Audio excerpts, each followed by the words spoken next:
Almost every process in our body has a circadian rhythm. So, for example, for saturated fat or fat in general, those have to be digested and absorbed by our bile acids and enzyme and a hormone called cholecystokinin, CCK.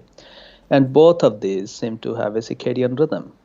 So by the end of the day, we have already exhausted a lot of our bile acids during the day to absorb some little bit of fat here and there because um, our stomach or our intestine may not be very precise in calculating how much fat you ate in your breakfast or lunch. So it tunes down some bile acids or cholecystokinin for nighttime. It might have already secreted most of it during daytime. So that's why for some people, it becomes a little difficult to digest that extra fat for dinner. And conversely, same thing like, for example, for sugar, we know that our insulin production is much better in the first half of the day.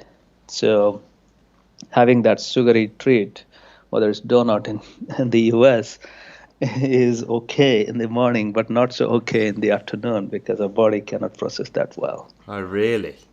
Yeah. Wow. That's so interesting. And then obviously, when you're talking about the circadian code and circadian rhythms, we're also looking at sleep as well. How important do you think it is to have a very dark room to block out kind of blue light and bright light, or maybe in my case, living in central London, the street light at night?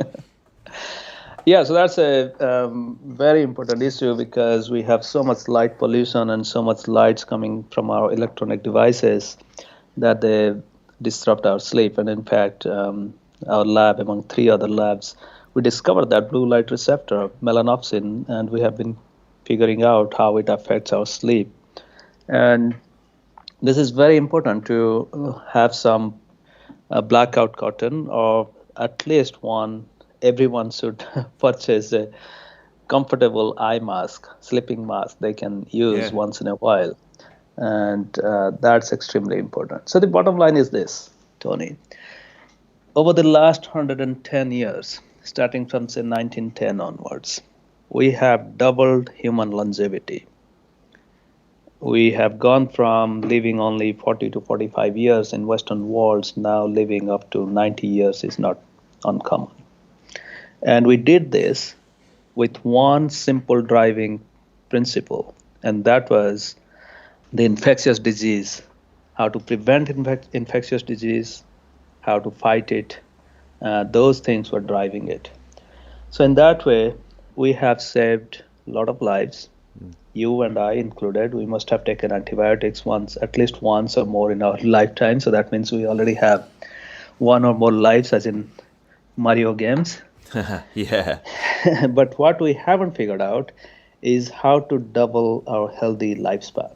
Because if you go around and interview any 45-year-old in London or San Francisco or New York, you will find that 3 out of 4 have some chronic disease. So now we need another theory or another driving principle that will help us to extend healthy lifespan. And this is where I strongly believe that the circadian code or circadian theory of health comes in. Yeah. So that's why I strongly believe that just keeping track of your body's circadian code will help you reap the benefit of the wisdom of our body to prevent, delay, or even reverse this disease. And we can easily add at least 10 years to our healthy lifespan.